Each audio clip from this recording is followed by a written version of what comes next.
A vintage model steamboat, part 5, aligning the steam plant with the propeller shaft and preparing the mounting base for fitting into the hull. It is of vital importance that the engine's crankshaft aligns with the propeller shaft. If this is not the case, the engine will not run well, the propeller shaft will wear, and the whole job will be a bit of a disaster. When it comes down to jobs like this, you really need to think about the job and take your time. For instance, the clip that you're watching, with the steam plant being put in and out of the boat, is heavily edited. I must have repeated this sequence at least 10 times before I got it right. So what am I doing? Well, I have two mountings underneath this piece of wood. And these two shaped mountings were cut from the original wood that was in the bottom of the boat, because it did have sort of a floor and a box thing that covered the electric motor. I cut a couple of the original pieces of wood on the bandsaw, and here they are fitted into the boat. Not stuck in the boat, just sat in there. But finding the position for these pieces of wood is not as easy as it first seems. I'm having to place them loosely in position, as you can see here. Then I lift the steam plant, including the wooden floor, and place it in position over these formers. And here you can see what happens if they're not in the correct place. The entire plant, including the floor, just rocks on the formers. The problem here is the middle one is in the wrong place. In this clip I'm turning one of the supports round so I can get it in a better position. This boat is very handmade, and internally it's not very symmetrical, and that's why it took such a long time to get it right. But after many attempts, finally I got somewhere. The propeller shaft was aligned, and before I moved anything, I marked the position with a pencil. Now what I need to do is stick these two formers in the correct position to the wooden floor. Because this is a steam plant, it's going to be very messy, oily and wet. And later on in this episode, I'll show you what I'm going to do to counteract that. For the moment though, I now have my pencil lines on the wooden board in the right place underneath. After further checking and a bit of marking out, it's time to drill the holes. To hold these formers securely in place, I don't want to rely just on the adhesive I'm going to use. So on the marked lines, I'm drilling 6 1mm holes. Because apart from the adhesive, I'm going to use brass pins like I used on the side rails to hold the formers in place to the board. The next job is to mix up some JB Weld, and I'm mixing quite a lot of JB Weld in this clip.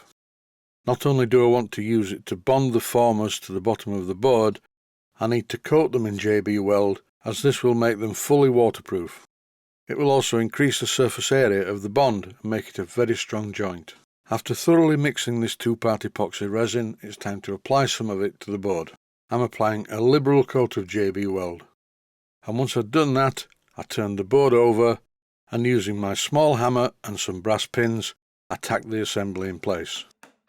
You will notice that initially I don't tap the pins in all the way. That's because if they end up in the wrong place in the former, I can easily remove them. Once I find out that the position is correct, I hammer them all the way in. The varnish is getting a bit marked by the steam plant being fitted and unfitted and hammering and this, that and the other, but that's not a problem because that's only the first coat of varnish anyway.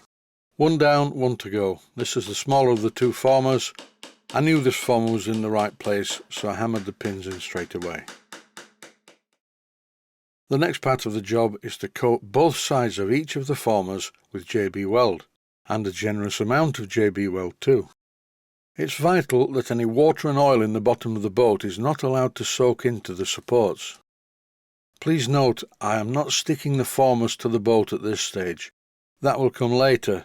This clip shows the steam plant in the boat to check the alignment with the propeller shaft and to make sure that I did stick the formers in the right place.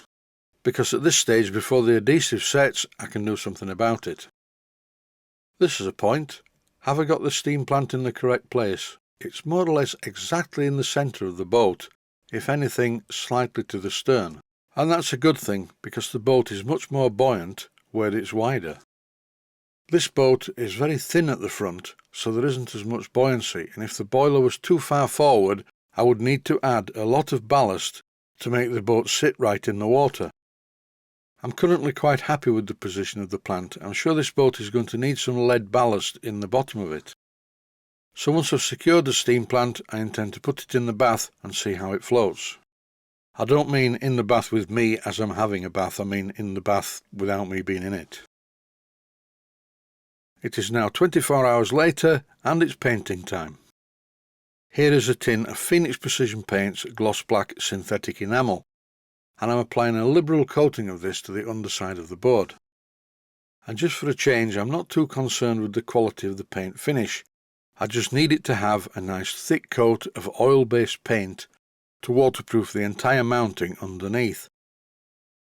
The top surface will be given another couple of coats of varnish.